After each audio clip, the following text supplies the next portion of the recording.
When I first applied for the job at Mulgrave Academy, I had no idea what I was getting into. The ad was simple enough. Teacher wanted for specialized academy. Must be comfortable with unusual students. There was nothing about monsters, nothing about the strange nature of the school. It seemed like a quirky, out-of-the-norm teaching opportunity, and I figured, why not? The pay was good, and honestly, I had been looking for something exciting. I was young, ambitious, and a bit naive, but nothing could have prepared me for my first day at Mulgrave. The school itself was nestled in the heart of a sprawling forest, far from any city. It was a majestic, Gothic building with towers that reached into the misty sky and iron gates that creaked when you opened them. It looked like something out of a horror movie. In fact, when I first saw it, I thought I'd gotten the address wrong, but the school's name was clearly visible in ornate letters above the entrance. Mulgrave Academy. The headmaster, Professor Grimwell, greeted me at the door. He was a tall man, pale and thin, with sharp features that gave him a somewhat ghostly appearance. His suit was impeccably tailored, and he had the air of someone who had seen far too many things in their life. "Welcome, Miss Corbin," he said, his voice deep and smooth. "We are pleased to have you join us. The students here can be challenging, but I've no doubt you'll fit right in."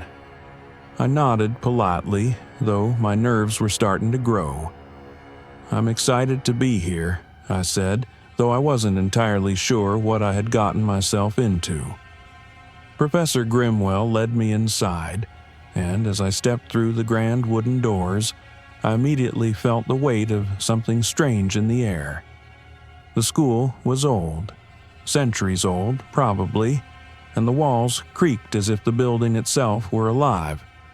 The atmosphere was thick with the smell of old books, incense, and something faintly metallic that I couldn't place. "The academy has its own set of rules," Professor Grimwell continued, leading me down a narrow corridor. "It's not like any other school you've worked at, I'm sure, but these rules are essential. They are for both the students and the staff's safety." "Safety?" I asked, curious now, but also slightly uneasy. "What kind of safety are we talking about?"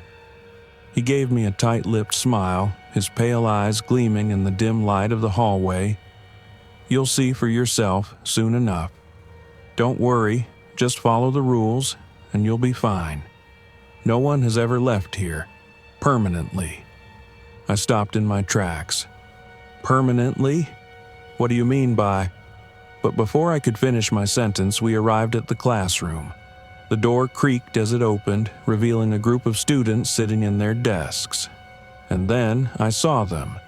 They weren't what I expected. I had been told that this school specialized in unique students, but nothing in my training had prepared me for this. The students were, to put it simply, monsters. Literal monsters. There were a few who looked somewhat human, tall, thin, with unnaturally pale skin, but their eyes were black, their pupils elongated, like something out of a nightmare. There was a girl with scales along her neck and arms, her eyes golden and slitted. A boy with fur covering his arms, his teeth sharp and animal-like. Another student had horns growing from his head, curled and twisted like a ram's. At the front of the room was a large, reptilian creature, towering over the rest of the students, his scales glistening in the dim light. He had 4 arms, each one larger than the last, and when he turned his head to look at me, I saw that his eyes glowed a faint green. His name tag read Lizor, though I had no idea what kind of creature that was. "Class," Professor Grimwell said, his voice commanding attention. "This is Miss Corbin. She will be your new teacher for this semester. She's here to help you all learn." The students stared at me, their eyes studying me with a mix of curiosity and something else I couldn't quite place. The room fell silent, and I realized how out of place I felt. They were all so different, so otherworldly, and I was just a regular human. Professor Grimwell turned to me. "The students here are special. You will find that their learning needs are unique as well. I trust you'll be able to adapt to their methods." I nodded, still a bit dazed, but I could feel the unease building inside me. This was going to be far more challenging than I thought. Professor Grimwell left the room, closing the door behind him, and I stood there, facing my new students. The silence stretched out, thick with unspoken tension, until a voice broke it. "You'll be fine. Just follow the rules." It was Lizor, the four-armed student, his voice deep but oddly calming. I nodded again, my heart pounding in my chest. What had I gotten myself into? But as I walked to the front of the class, I could already feel the eyes of the students on me, watching my every move. I had no idea what lay ahead, but I knew one thing. In this school, the rules were more than just a suggestion. They were the key to surviving the semester. The first few days at Mulgrave Academy were a blur.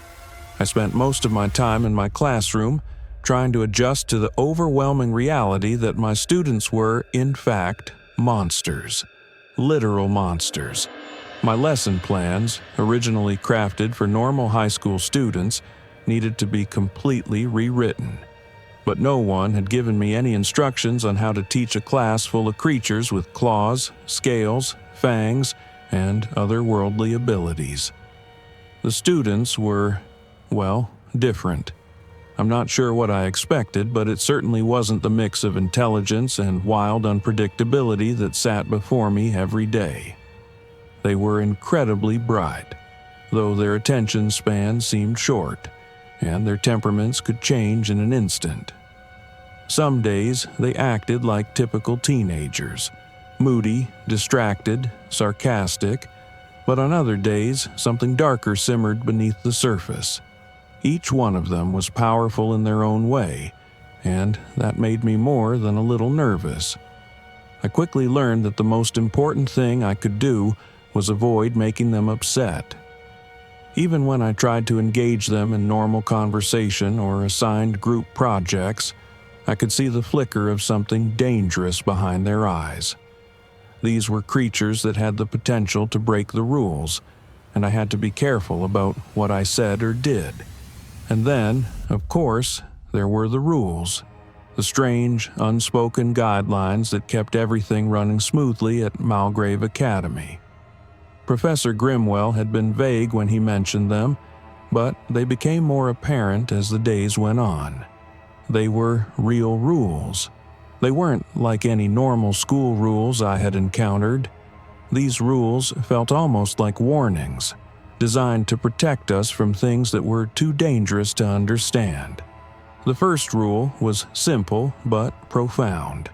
Never turn your back on a student after dark. I learned this lesson the hard way.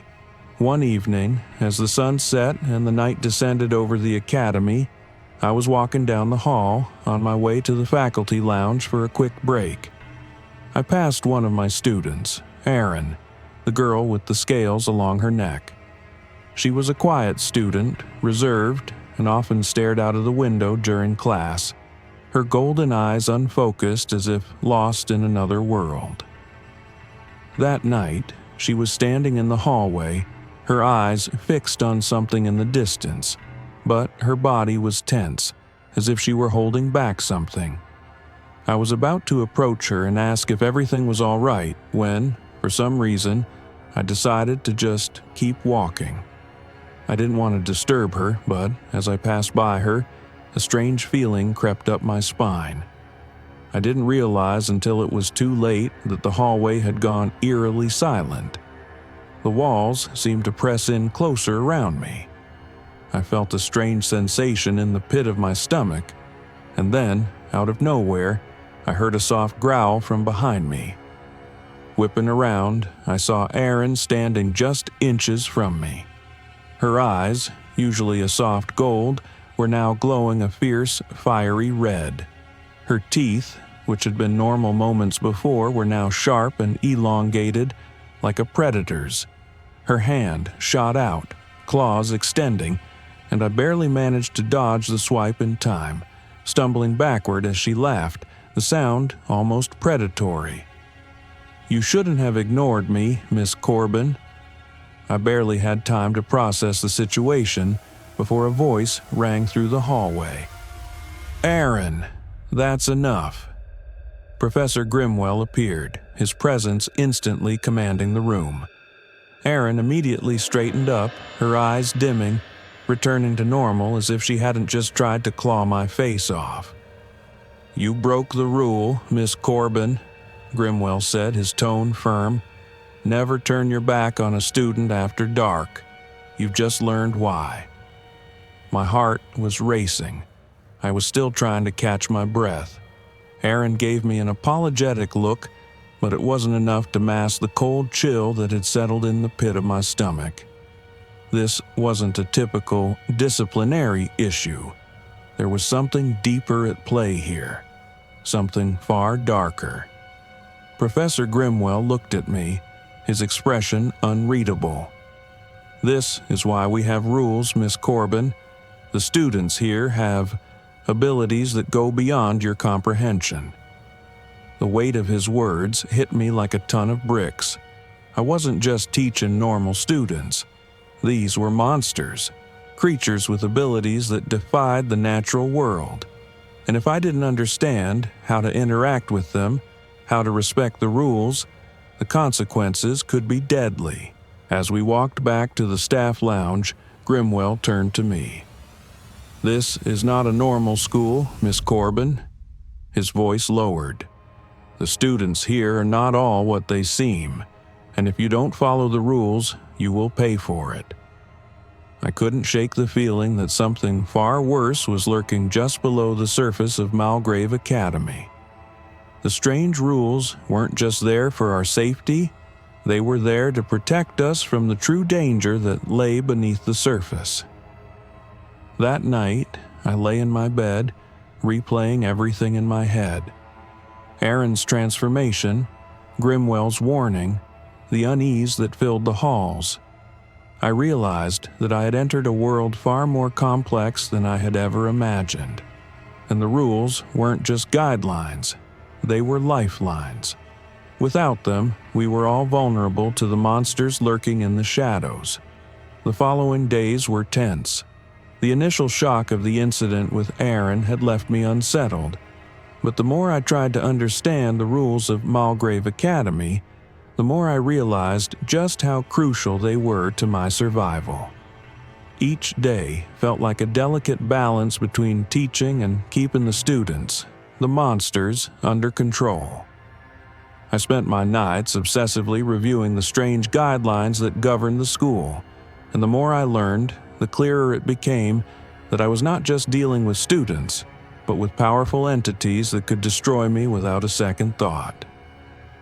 The next morning, Professor Grimwell gathered the entire staff for a briefing in the faculty lounge. As usual, there was a heavy air of tension. He didn't look like he'd gotten any sleep, his dark circles under his eyes betraying the long hours he must have kept.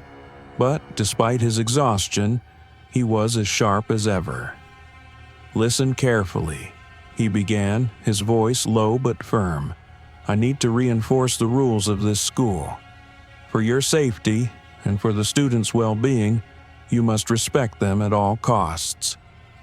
I glanced around the room at my colleagues.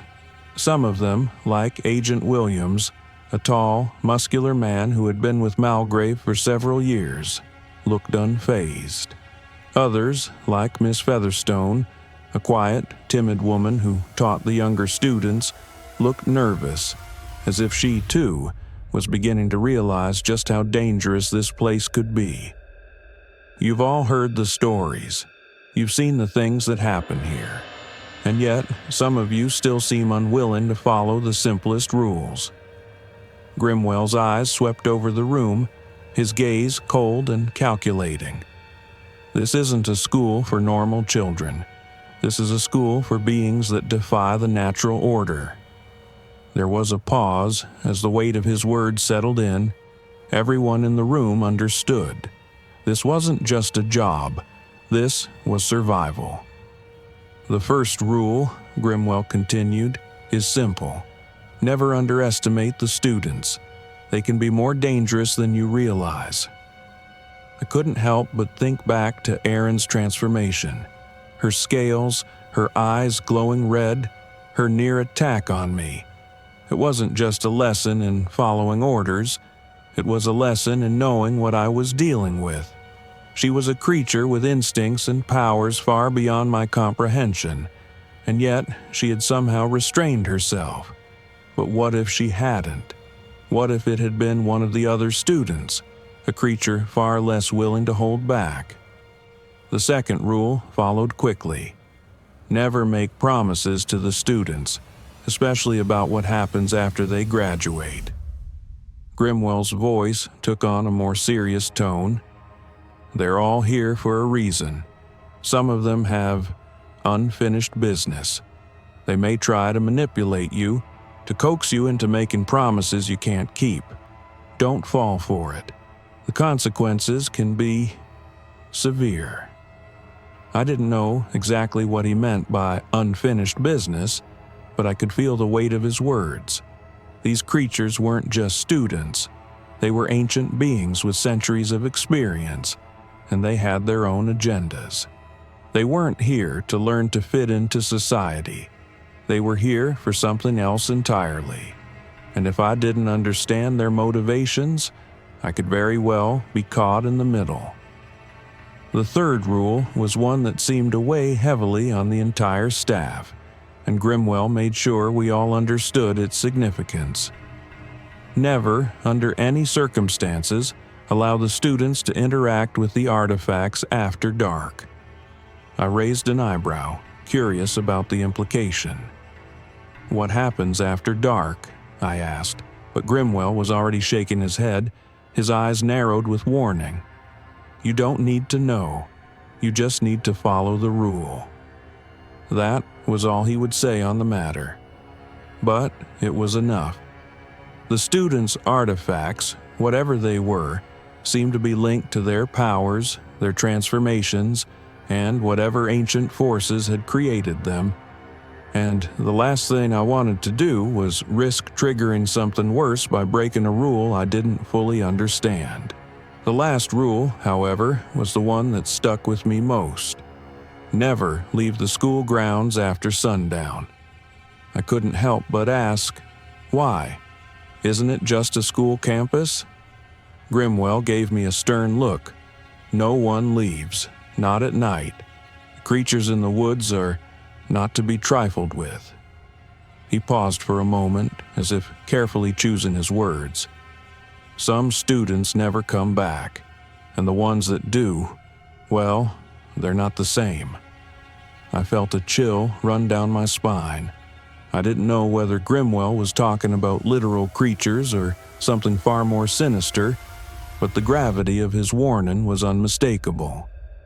I'm telling you this now because I don't want any more incidents like what happened last night.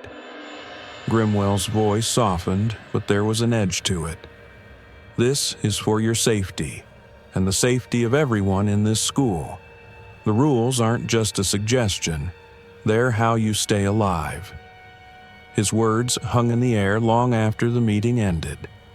It was clear now that Malgrave Academy wasn't just a school for monsters. It was a containment zone, a place where the forces of the unnatural were kept in check by rules that didn't always make sense, but that were essential to survival. That night, I went back to my classroom, my thoughts spinning. What had Erin truly become after dark? What other secrets were the students hiding? And what would happen to me if I broke the rules? I realized then that working at Malgrave Academy was no longer just about teaching lessons. It was about learning how to survive in a world that didn't play by the rules. A world where the creatures weren't just in the textbooks, they were in the room with me, breathing down my neck, waiting for me to make a mistake. And if I did, well, I was beginning to understand that the consequences could be deadly. The next few days felt like a slow descent into a world I couldn't fully understand. The more time I spent at Mulgrave Academy, the more I realized how out of my depth I truly was.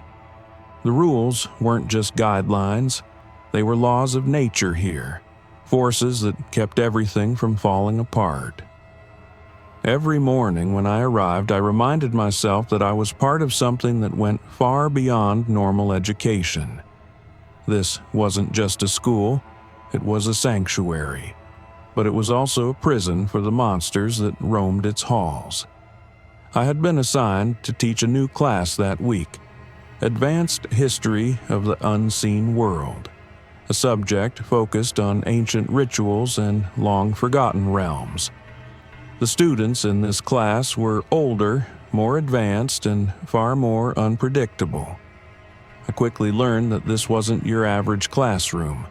The students were from all corners of the supernatural world, and every one of them had a history, a story that was as dangerous as it was fascinating. But they weren't just here to learn. They were here to control, to understand, and perhaps to hide from their own natures. It was in one of these classes that I first understood the full weight of the Midnight Rule. We were covering ancient rites, dark and powerful ceremonies used by old gods to bind the souls of humans, spirits, and monsters. As I spoke about it, I noticed the students watching me more intently than usual. Among them was Hades, a being with the ability to shapeshift. He looked like a young man in his late 20s with dark hair and piercing eyes. He was a quiet student, but I could feel his power lurking beneath the surface. He didn't like to be noticed, but there was an aura around him that made everyone else keep their distance. "Miss Corbin," Hades interrupted, his voice calm but firm. "Why do you speak of these rituals like they're a thing of the past? They're not just stories. Some of them are still practiced." I blinked, a bit taken aback. I don't know what you mean. These rituals were banned long ago. These gods are nothing more than myths now." A low chuckle rumbled from the back of the room. "Not all myths fade, Miss Corbin," said a voice I recognized as Zara's. She was a fierce, dragon-born student with a quick temper and even quicker reflexes. "Some things never die, they just go underground." The room grew quiet. Hades looked at me, his gaze almost pitying. "You don't understand," he said softly, "but you will soon. They've come back. These gods, these rituals, they never truly left, and that's why we need to follow the Midnight Rule." The silence in the room was thick, and I could feel the temperature drop. It wasn't just the topic of discussion, it was the weight of the unspoken truth hanging over us. I had heard the Midnight Rule whispered between the staff members, but no one had ever explained it clearly. I'd only been told to follow it, no questions asked. I turned toward Hades, my curiosity getting the better of me. "What is the Midnight Rule?" I asked, barely above a whisper. He stood up, his chair scraping loudly against the floor. The air in the room seemed to shift, becoming denser as he spoke. "It's simple," Hades said, his voice growing cold. "You never, ever venture into the forbidden parts of the school after midnight. Not the dungeons, not the hidden corridors, not anywhere the students and faculty aren't supposed to go. That's where the rituals are performed, where the binding takes place. It's where the monsters who don't belong here are kept." The students around me shifted in their seats. I could feel their unease, their collective awareness that the Midnight Rule was more than just an old superstition.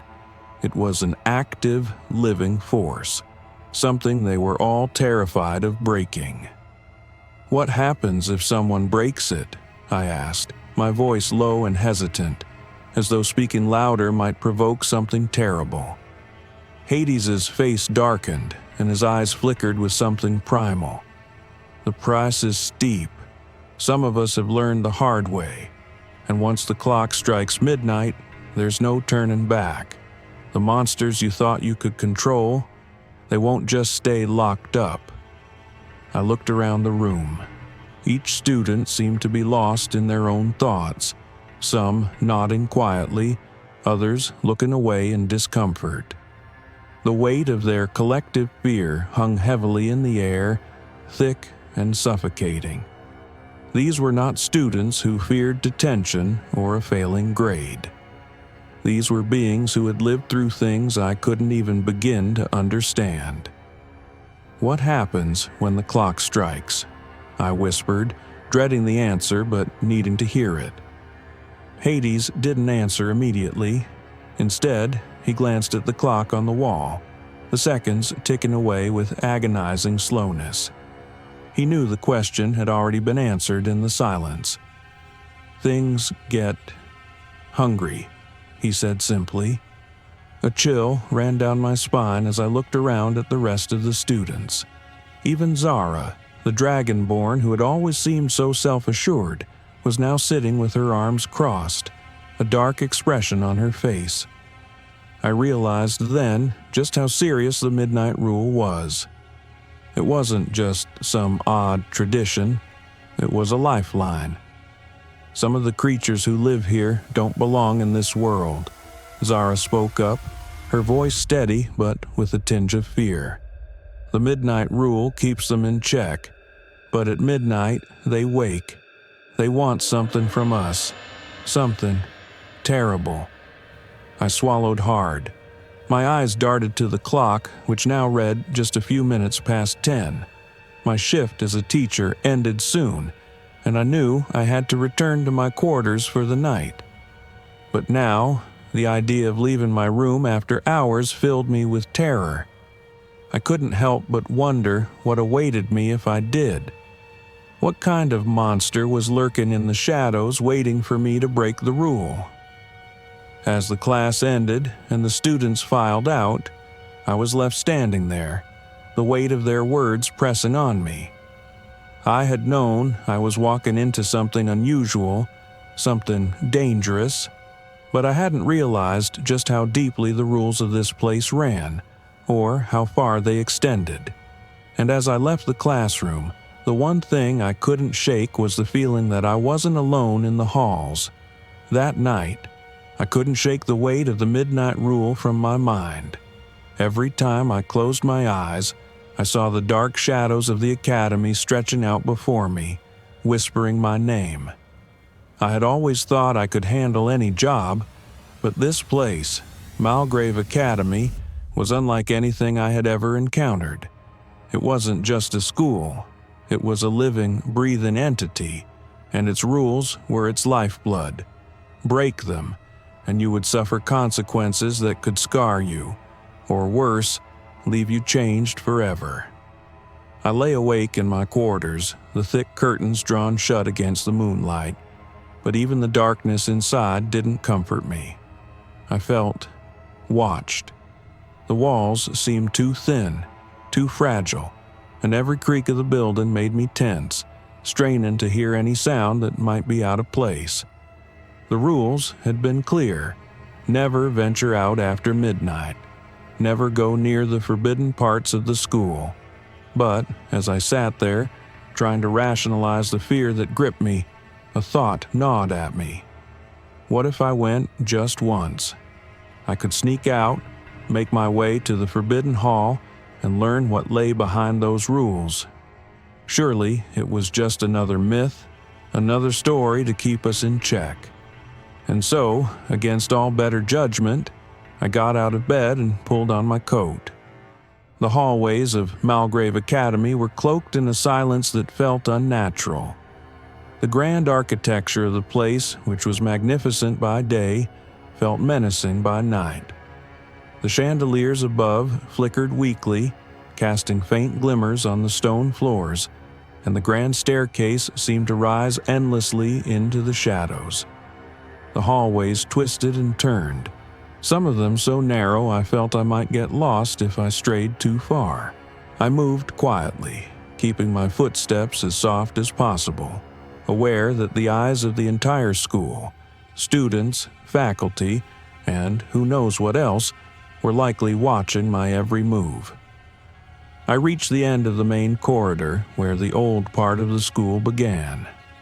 This area wasn't part of the regular tour.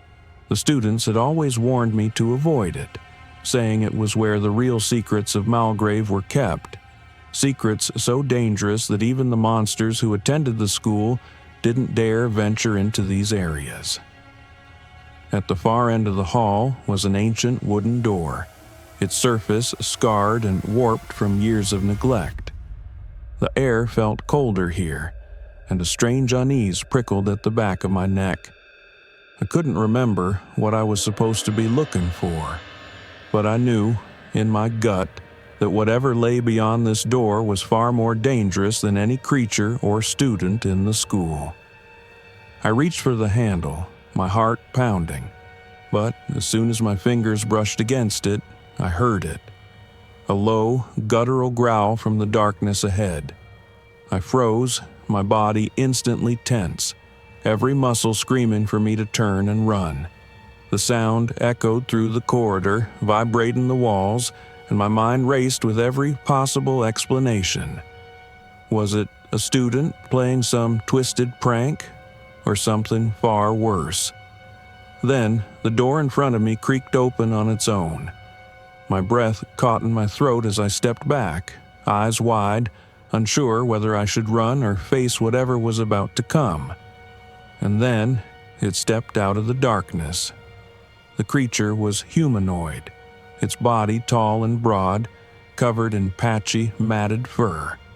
Its face was partially hidden in shadow, but I could see its eyes glowing faintly in the dark, like embers in a dying fire.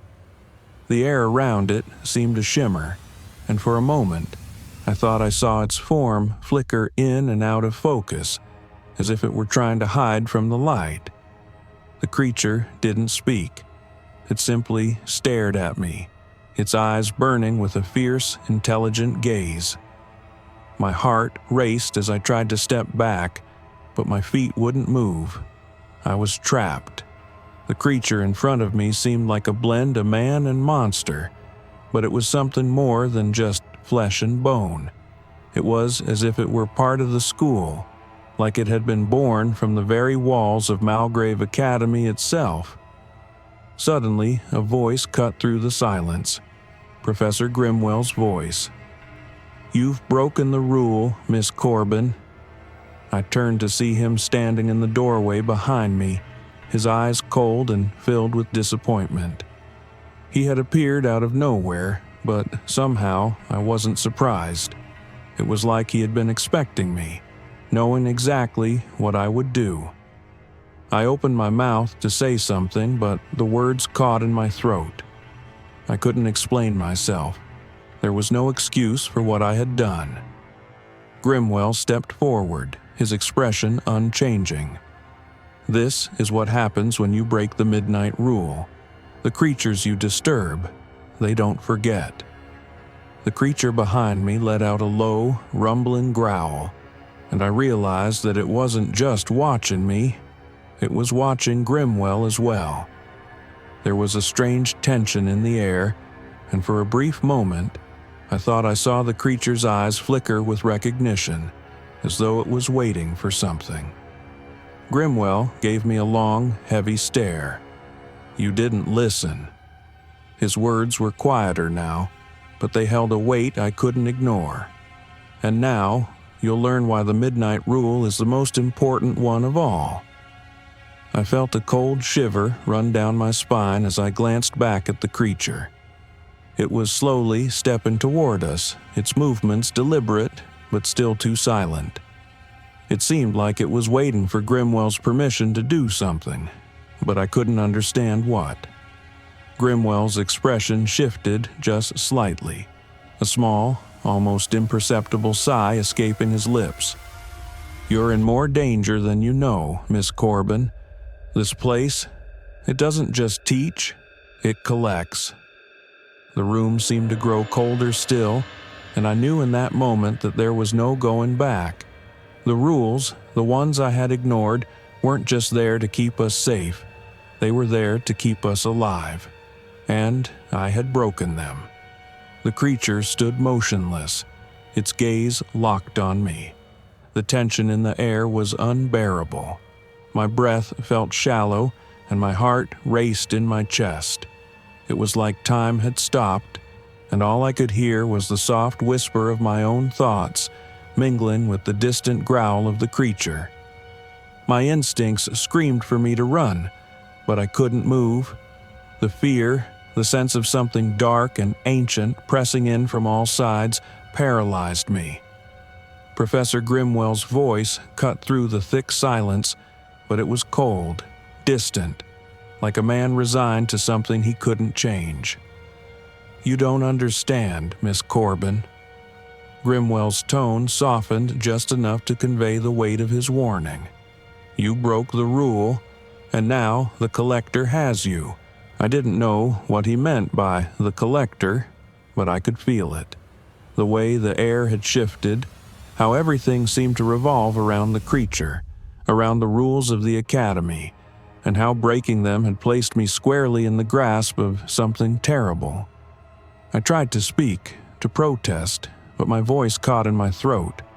I didn't even know what to say. The words felt hollow, useless. Grimwell wasn't just disappointed in me, he was scared, and that made the dread I felt multiply tenfold. I had crossed a line I couldn't see, a boundary between the world of the living and something far darker. "Please, Professor, what is happening?" My voice trembled, but I couldn't help myself. I needed to understand. I needed to know how this could be happening. Grimwell stepped closer, his expression hardening as the creature continued to inch forward. "The Hollow. It doesn't just trap souls." He hesitated, as though the next words were something he hadn't wanted to say aloud. "It collects them. It takes them, keeps them, and feeds off of them." I felt my blood run cold. Collects? Yes, the Hollow is more than just this school.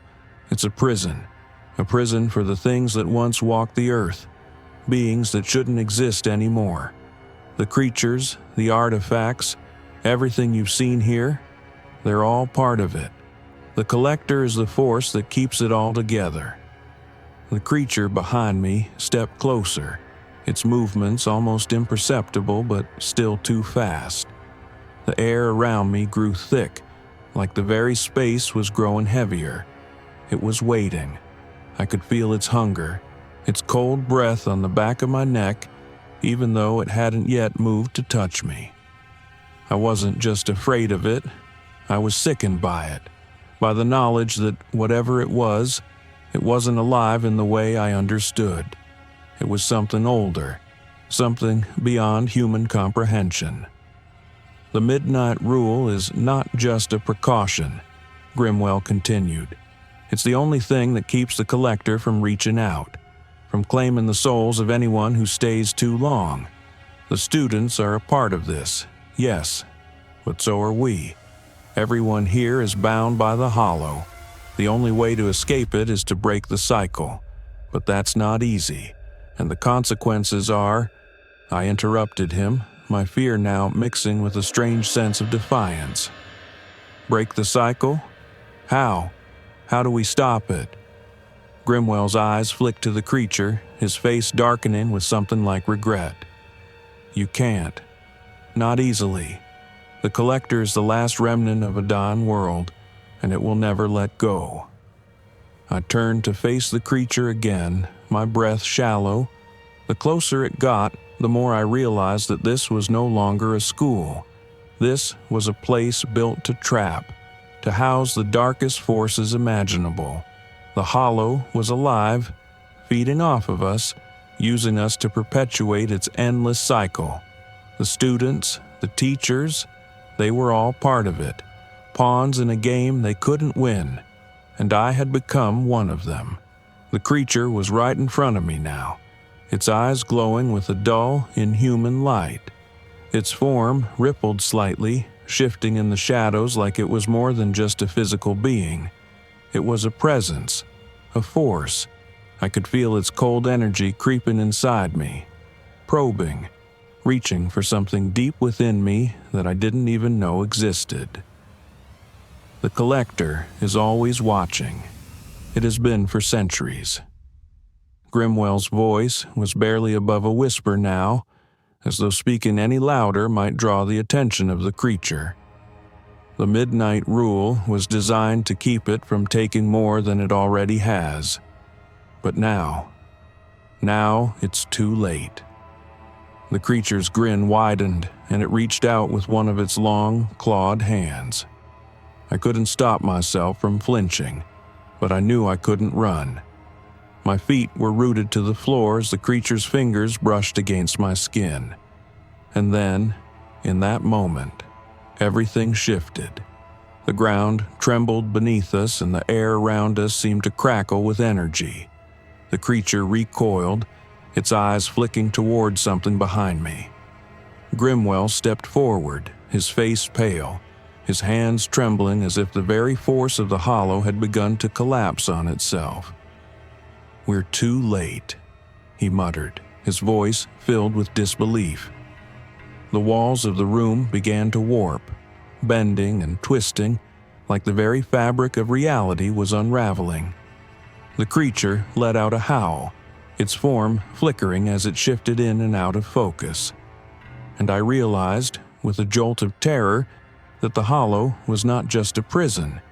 It was a living thing, and it was dying. And the Collector, the force that had been holding it all together, was reaching out, pulling everything back into the void.